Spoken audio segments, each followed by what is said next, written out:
Welcome to this channel friends. So यहाँ पर हम स्टार्ट कर रहे हैं टेंसेस। और आगे मैंने कुछ वीडियोस बनाए थे सिंपल ग्रामर के, और यहाँ से हम शुरुआत करेंगे पूरे टेंसेस सीखने की। तो सबसे पहले उसी सिलसिले में हम स्टार्ट करेंगे simple present tense. As you know that tenses are very important. अगर हमें टेंसेस का नॉलेज नहीं है तो हम अच्छे से इंग्लिश न लिख पाते हैं न बोल पाते हैं। ग्रामर में टेंसेस बहुत ही ज़्यादा इंपॉर्टेंट होते हैं। अगर टेंसेस नहीं आते हैं दैट मीन्स आपको इंग्लिश नहीं आती है, that is for sure. So this is our first tense and we will begin with this one, simple present tense. Simple present tense को प्रेजेंट इनडेफिनिट टेंस भी बोलते हैं। ओके तो जैसा कि मैंने कहा कि tenses are the most important to learn English. English सीखनी है, कोई भी फॉरेन लैंग्वेज सीखनी होती है तो हमें उसके लिए ग्रामर सीखना बहुत ही ज़्यादा इंपॉर्टेंट होता है। And tenses are the pillar of English language. Okay so this is the first tense that we are going to learn. अब इसका यूज़ क्या है, कब हम सिंपल प्रेजेंट टेंस का यूज़ करते हैं, that is important to know. So this tense is used to show daily activities. Daily activities means what? तो जो हम डेली काम करते हैं कि हम नहाते हैं, खाना खाते हैं, टीवी देखते हैं, सोते हैं, तो वो डेली एक्टिविटी में आता है। Regular activities, regular works means what? कि कोई हर वीक मुंबई जाता है, कोई हर महीने मंदिर जाता है, तो वो रेगुलर एक्टिविटी, ओकेजनल एक्टिविटीज़ होती है। प्रोवर्ब्स मीन्स कहावतें। तो कहावतें भी सिंपल प्रेजेंट टेंस में हम यूज़ करते हैं। Universal truth, what is called universal truth?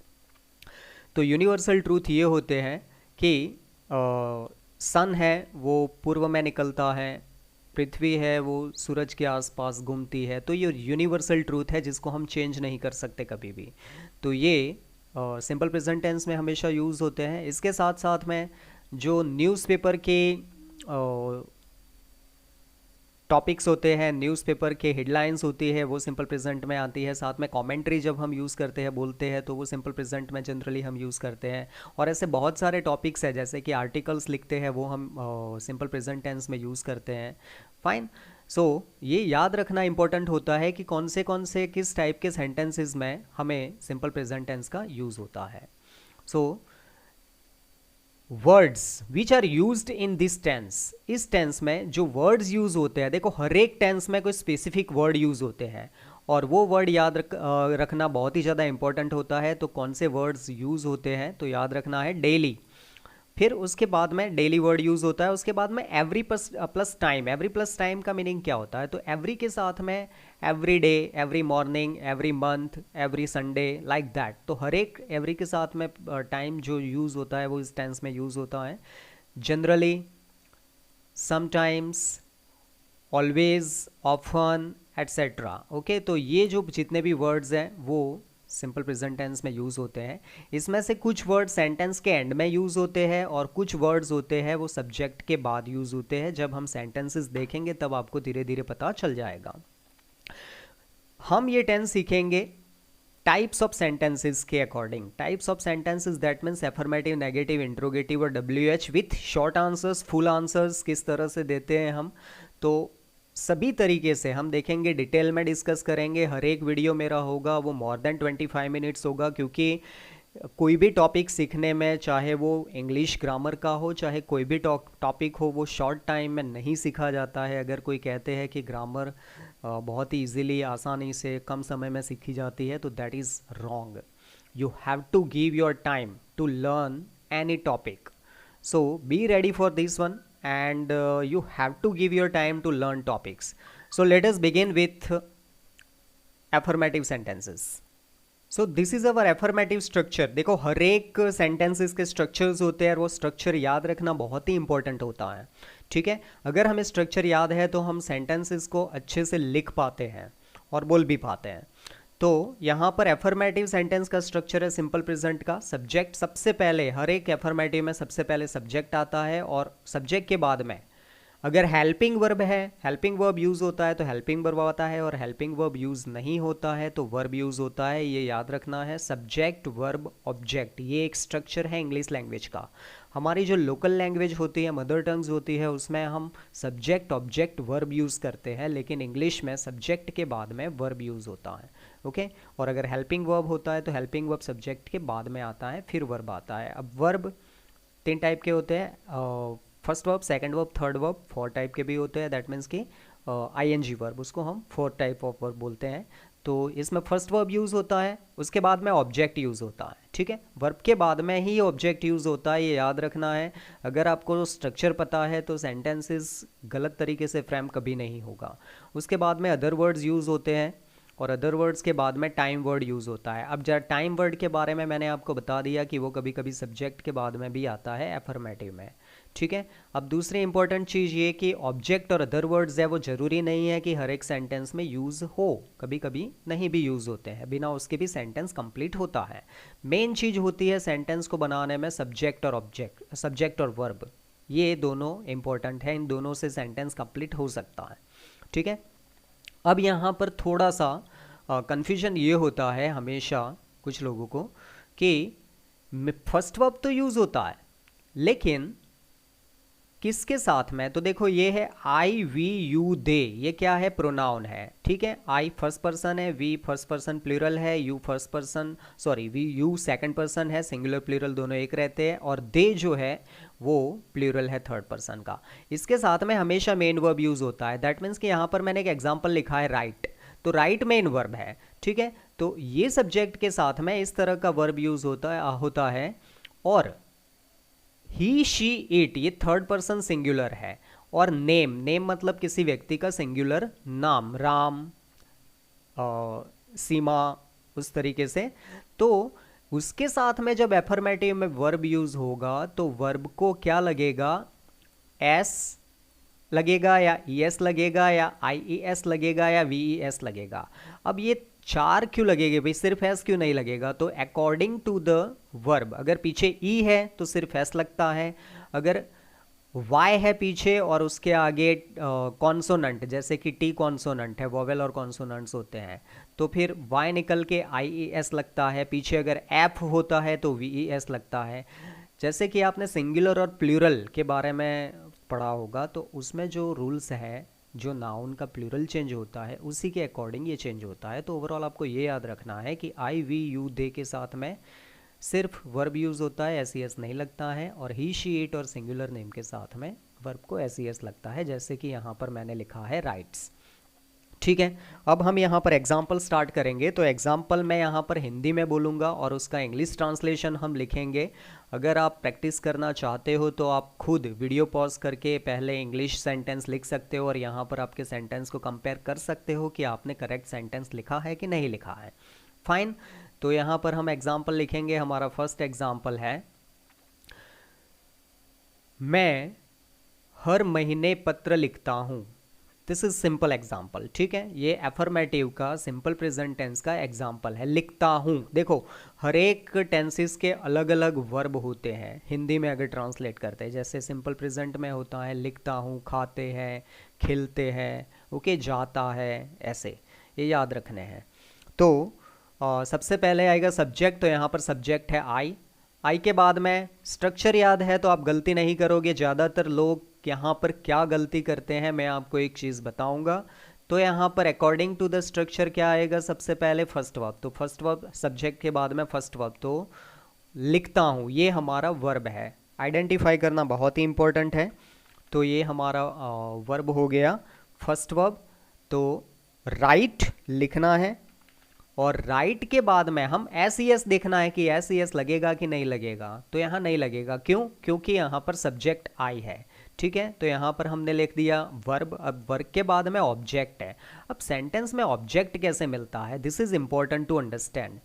Sentence में जब हम व्हाट से क्वेश्चन पूछते हैं, जब हम व्हाट से क्वेश्चन पूछते हैं मतलब क्या से क्वेश्चन पूछते हैं, तब हमें ऑब्जेक्ट मिलता है। जैसे कि आई राइट, इसका ट्रांसलेशन करना है, मैं लिखता हूँ।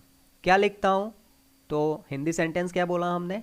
मैं हर महीने पत्र लिखता हूँ। तो क्या लिखता हूँ? पत्र। तो वो क्या हो गया? व्हाट से क्वेश्चन पूछा, क्या लिखता हूँ? What I write letter. तो वो हमारा बन गया ऑब्जेक्ट। तो वो सेंटेंस के इस पार्ट में आएगा वर्ब के बाद। ओके, ऑब्जेक्ट हमेशा वर्ब के बाद आता है। कभी कभी देखो दो वर्ब यूज होते, दो ऑब्जेक्ट यूज होते हैं। तो जब दो ऑब्जेक्ट यूज होते हैं तो दोनों इसी तरह से लिखना है, एक पहले लिखना है और दूसरा टू करके, जब दोनों एक साथ में इस तरह से यूज नहीं होंगे, है ना। तो एक अगर मेरे दोस्तों को लिखता हूँ, मैं मेरे दोस्तों को लिखता हूँ, तो फिर यहाँ पर कैसा सेंटेंस आएगा, टू माई फ्रेंड। यहाँ पर आप डायरेक्ट माई फ्रेंड यूज नहीं कर सकते, ये याद रखना है। यहाँ पर ऐसा नहीं लिख सकते कि I write a letter my friend, ठीक है, टू आएगा यहाँ पर। तो यहाँ पर ये वर्ड नहीं था, सो हम निकाल देते हैं इसको। अब यहाँ पर अदर वर्ड्स नहीं है सेंटेंस में, अब टाइम वर्ड है, हर महीने। तो हर महीने का इंग्लिश होता है every month. Okay, so this is our sentence. So this is important to understand. पहले हमने सब्जेक्ट लिखा, सब्जेक्ट के बाद में हमने राइट वर्ब लिखा, वर्ब के बाद में हमने ऑब्जेक्ट लिखा, क्या लिखते हैं, पत्र, तो उससे आंसर मिला। और एवरी मंथ टाइम वर्ड है, तो ये हमारा सेंटेंस बन गया। अगर अदर वर्ड्स होते तो वो एवरी मंथ के पहले आ जाते। हर एक वर्ड जिस जगह पर आता है उसी जगह पर हम लिख सकते हैं, हम अपने हिसाब से इस वर्ड को चेंज नहीं कर सकते, ये याद रखना है। और जैसा कि मैंने कहा कि व्हाट से क्वेश्चन पूछ के हमें ऑब्जेक्ट मिलता है, तो दूसरा एक वर्ड है उससे भी क्वेश्चन पूछ के हमें वर्ब ऑब्जेक्ट मिलता है, वो है हुम। हुम का मीनिंग क्या होता है, किसको। तो मैंने अभी एक वर्ड लिखा था मेरे दोस्तों को, तो मैं पत्र लिखता हूँ, किसको लिखता हूँ, मेरे दोस्तों को, तो वो भी ऑब्जेक्ट है, ठीक है। तो वो भी कहाँ आता है, वर्ब के बाद में ही आता है। अगर एक वर्ब यूज, एक ऑब्जेक्ट यूज़ हुआ है तो उसके बाद में दूसरा ऑब्जेक्ट यूज़ होगा। सो this is our first example. Next example है किस तरह से लिखते हैं, याद रखना है आपको। वीडियो पॉज करके आप उसका ट्रांसलेशन अपनी नोटबुक में आप लिख सकते हो और फिर सेंटेंस को कंपेयर कर सकते हो। तो सेकंड एग्जाम्पल हम यहाँ पर डिस्कस करेंगे। सेकंड एग्जाम्पल है, वह हमेशा अंग्रेजी बोलता है। देखो, वह हमेशा अंग्रेजी बोलता है, इसका ट्रांसलेशन हमें लिखना है। तो सबसे पहले सब्जेक्ट लिखना है ही। अब यहाँ पर वर्ब है, कौन सा है, बोलता है, तो बोलने का इंग्लिश होता है स्पीक, ठीक है। कहना, वह कहता है, तो कहता है, कहने का इंग्लिश होता है से या टेल। लेकिन यहाँ पर मैंने एक वर्ड यूज़ किया हमेशा। तो जैसा कि मैंने जब टाइम वर्ड्स हम डिस्कस कर रहे थे, तो टाइम वर्ड में कुछ वर्ड्स को मैंने कहा था कि वो सब्जेक्ट के बाद यूज़ होते हैं, और ये जो हमेशा वर्ड है वो यहाँ यूज़ होता है। हमेशा का इंग्लिश होता है ऑलवेज, और वो हमेशा ही सब्जेक्ट के बाद में यूज़ होता है एफर्मेटिव सेंटेंसेस में। नेगेटिव और इंट्रोगेटिव में उसकी जगह थोड़ी सी चेंज हो जाती है, हम आगे देखेंगे, डिस्कस करेंगे। तो ही ऑलवेज। अब वर्ब कौन सा है, बोलना, बोलने का इंग्लिश होता है स्पीक, ठीक है। अब ये देखना है कि स्पीक को S E S I S V S लगेगा कि नहीं लगेगा, वो कहाँ देखना है, सब्जेक्ट। तो सब्जेक्ट कौन है, ही है, तो देखो ऊपर ही, तो ही को क्या लगाया हमने, यस, तो एस ई एस लगेगा। तो यहाँ स्पीक को क्या लगेगा, S E S I S V S में से सिर्फ एस लगेगा। तो he always speaks English. Okay, तो ये हमारा सेंटेंस हो गया। अब देखो, मैंने इंग्लिश का ही कैपिटल किया।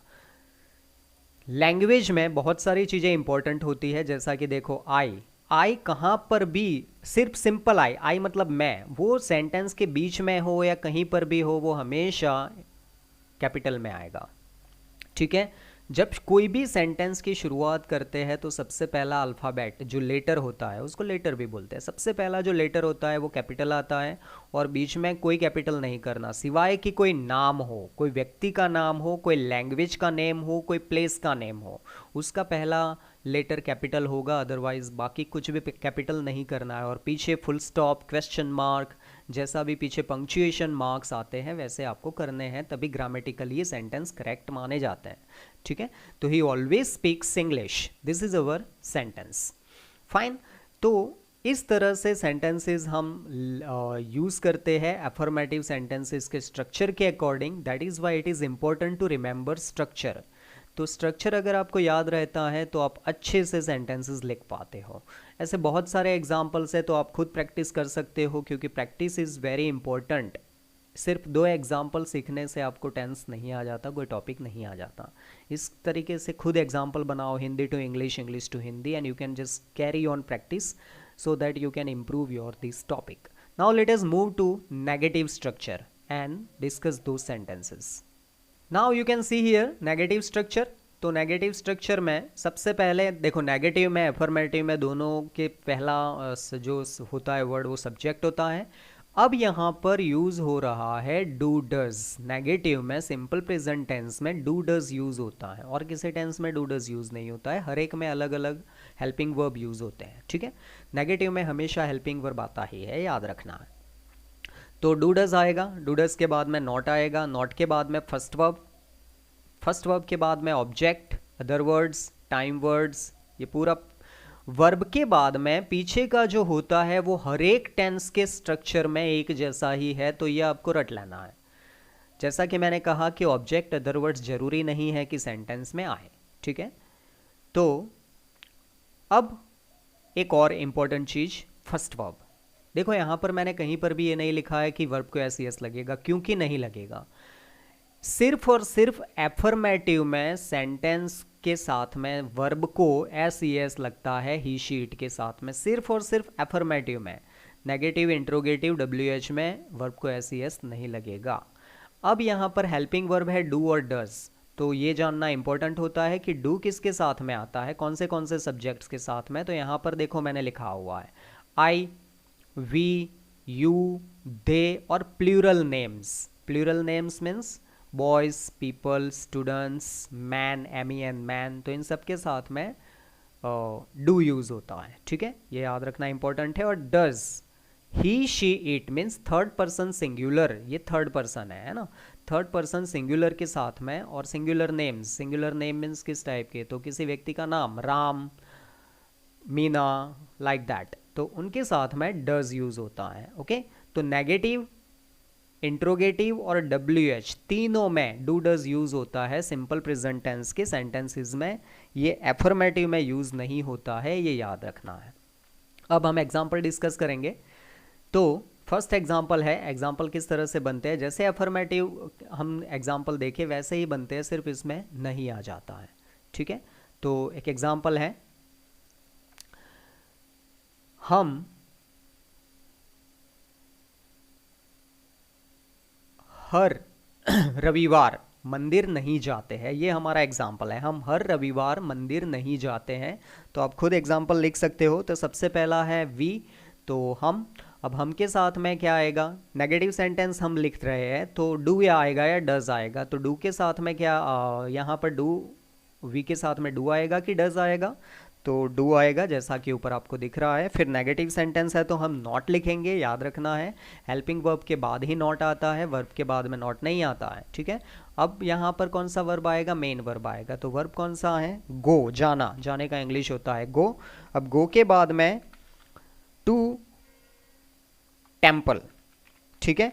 अब एक चीज बहुत ही इंपॉर्टेंट है, जब कोई भी सेंटेंस में गो यूज करे, उसका पास्ट वेंट यूज करे, या उसका थर्ड वर्ब गॉन यूज करे, और उसके बाद में जब प्लेस यूज होता हो, तो हमेशा याद रखना है कि टू आएगा ही, प्लेस आना चाहिए पीछे। कभी कभी इंट्रोगेटिव WH वर्ड में प्लेस नहीं आता है, तो हम टू नहीं लिखेंगे, ठीक है। तो we do not go to temple every day, हम रोज टेम्पल नहीं जाते हैं। तो ये हमारा फर्स्ट सेंटेंस है। सेकंड एग्जाम्पल हम लिखेंगे, वह कभी कभी कपड़े नहीं धोती है। देखो ये हमारा एक नेगेटिव एग्जाम्पल है, किस तरह से हम लिखेंगे, वह नहीं धोती है, तो शी आएगा। अब शी के साथ में डू आएगा कि डज आएगा, तो आप ऊपर देख सकते हो, उसके अकॉर्डिंग डज आएगा। डज के बाद में हमें नॉट लिख ही देना है। अब यहाँ पर आएगा first verb, according to the structure ही जाना है। तो फर्स्ट वर्ब आएगा, तो फर्स्ट वर्ब कौन सा है, धोना, धोने का इंग्लिश होता है वॉश, ओके। अब वॉश के बाद में हम ऑब्जेक्ट लिखेंगे कपड़े, तो ये हमारा ऑब्जेक्ट है। कैसे पता चला, धोना है, क्या धोना है, व्हाट से क्वेश्चन पूछो क्या धोना है, तो कपड़े धोने हैं, तो वो हमारा ऑब्जेक्ट मिला। और हर सुबह है ना, तो हर सुबह का इंग्लिश होता है एवरी मॉर्निंग। तो ये हमारा सेंटेंस बन गया। तो this is the way that you can write down the sentence, she does not wash clothes every morning, ठीक है। अब जस्ट सपोज कि कोई सेंटेंस है एफर्मेटिव में और उसका हमें नेगेटिव चेंज करना है, तो वो भी हमें आना चाहिए। एफर्मेटिव का नेगेटिव, नेगेटिव का इंट्रोगेटिव, इंट्रोगेटिव का WH, एफर्मेटिव का WH, तो हर टाइप से सेंटेंस चेंज करना हमें आना चाहिए। तो जैसे कि एक एग्जाम्पल है, he does not always, he does not always write a letter, वह हमेशा लेटर नहीं लिखता है। ठीक है, ये हमारा नेगेटिव सेंटेंस है। और इस नेगेटिव सेंटेंस को हमें एफर्मेटिव में चेंज करना है, तो किस तरह से चेंज करेंगे, this is important to understand. ठीक है, तो इस सेंटेंस को हमें एफर्मेटिव में चेंज करना है, तो हमें एफर्मेटिव का स्ट्रक्चर याद रखना है, सिर्फ और सिर्फ स्ट्रक्चर। तो एफर्मेटिव का स्ट्रक्चर क्या है, सब्जेक्ट के साथ में फर्स्ट वर्ब। तो यहाँ पर देखो डज नॉट निकल जाएगा। ठीक है, ऑलवेज रहेगा, क्योंकि ऑलवेज टाइम वर्ड है। हाँ, वैसे ये एडवर्ब बोला जाता है इसको, लेकिन हम इसको टाइम वर्ड बोलते हैं, यहाँ पर बोलेंगे। तो यहाँ पर ऑलवेज तो वहाँ ही रहेगा जैसा कि मैंने आगे बताया था। और कौन सा वर्ब आएगा, फर्स्ट वर्ब। लेकिन हमें ये देखना है वर्ब लिखने के बाद में, क्योंकि एफर्मेटिव में वर्ब को एस ई एस लगता है, किसके साथ में, ही शी इट के साथ में। तो यहाँ पर लगेगा कि नहीं लगेगा, सब्जेक्ट कौन है, ही है, तो यस हम यहाँ पर क्या लगाएंगे, एस लगाएंगे। और पीछे वैसे का वैसा अ लेटर, उसमें कोई चेंज नहीं होगा। तो ये हमारा सेंटेंस बन गया एफर्मेटिव। ठीक है, तो इस तरह से हमें पता होना चाहिए कि सेंटेंस को किस तरह से एफर्मेटिव में से नेगेटिव और नेगेटिव में से एफर्मेटिव चेंज करते हैं। अब एक सेंटेंस में यहाँ पर एफर्मेटिव लिख रहा हूँ, उसको नेगेटिव में कैसे चेंज करेंगे ये हम देखेंगे। तो एक एग्जाम्पल है, वे रोज चावल खाते हैं। ठीक है, ये हमारा एग्जाम्पल है। तो दे, अब यहाँ पर देखो हमेशा अक्सर ऐसा नहीं है, तो रोज, तो रोज मतलब एवरीडे। और खाते हैं, खाना खाने का इंग्लिश होता है इट। अब इट को एस ई एस लगेगा कि नहीं लगेगा, तो सब्जेक्ट देखना है। तो सब्जेक्ट है दे, तो दे के साथ में वर्ब को एस ई एस नहीं लगता, क्योंकि दे प्लूरल है। तो दे ईट राइस एवरी डे। ठीक है, तो ये हमारा सेंटेंस है। अब समझो कि इस सेंटेंस को हमें नेगेटिव में चेंज करना है, तो नेगेटिव में कैसे चेंज करेंगे हम। तो नेगेटिव का स्ट्रक्चर, अगर आपको स्ट्रक्चर याद है तो आपका सेंटेंस कभी भी इनकरेक्ट नहीं हो सकता, ये पक्की बात है। तो यहाँ पर हम स्ट्रक्चर लिखेंगे, तो स्ट्रक्चर में, स्ट्रक्चर के अकॉर्डिंग सबसे पहले आएगा सब्जेक्ट। अब सब्जेक्ट के बाद में डू या डज, तो दे के साथ में हम क्या यूज़ करेंगे, डू यूज़ करेंगे। ठीक है, तो डू लिख दिया हमने। डू के बाद में नॉट आएगा, और नॉट के बाद में फर्स्ट वर्ब ईट, हमने ईट लिख दिया। अब ईट के बाद में क्या आएगा, ऑब्जेक्ट राइस, और राइस के बाद में टाइम वर्ड। तो इस तरह से हम सेंटेंस कंप्लीट कर सकते हैं कि वे हर रोज राइस खाते हैं, वे हर रोज राइस नहीं खाते हैं। वैसे ही आप ये फर्स्ट और सेकंड एग्जाम्पल का चेंज कर सकते हो एफर्मेटिव में। तो this is important thing that कि जब हम चेंज करते हैं सेंटेंस को हिंदी में से इंग्लिश में या इंग्लिश में से हिंदी में, अगर हमें स्ट्रक्चर पता है तो हमारा सेंटेंस कभी भी इनकरेक्ट नहीं हो सकता। आई होप कि आपको अच्छे से समझ में आया होगा। सिर्फ इतने एग्जाम्पल से आपको समझ में नहीं आएगा, ये पक्की बात है।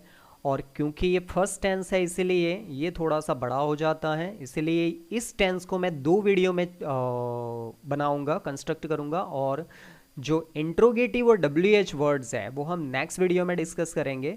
सो आई होप कि आप अच्छे से सीखोगे, इसको ज़्यादा से ज़्यादा प्रैक्टिस करोगे, क्योंकि जितनी प्रैक्टिस आपकी होती रहेगी उतना इम्प्रूवमेंट आपका होता रहेगा। क्योंकि ग्रामर सीखने का कोई शॉर्टकट नहीं है, आपको टाइम देना ही पड़ेगा। ऐसे बहुत सारे वीडियोज़ है, बहुत सारे लोग ये कहते हैं जो ग्रामर इंपॉर्टेंट नहीं है, but because this is foreign language, so it is very important to learn grammar from basic knowledge होना बहुत ही ज़्यादा ज़रूरी होता है। तो मैंने आगे वीडियोस बनाए हैं, प्रोनाउन के वीडियो बनाए हैं, और simple examples, demonstrative pronoun, adjective और देयर के एग्जांपल्स के, तो वो वीडियोस देखें, बेसिक नॉलेज आपको होता रहेगा। अब हम नेक्स्ट वीडियो में सीखेंगे इंट्रोगेटिव और WH। Till then, thank you very much, take care.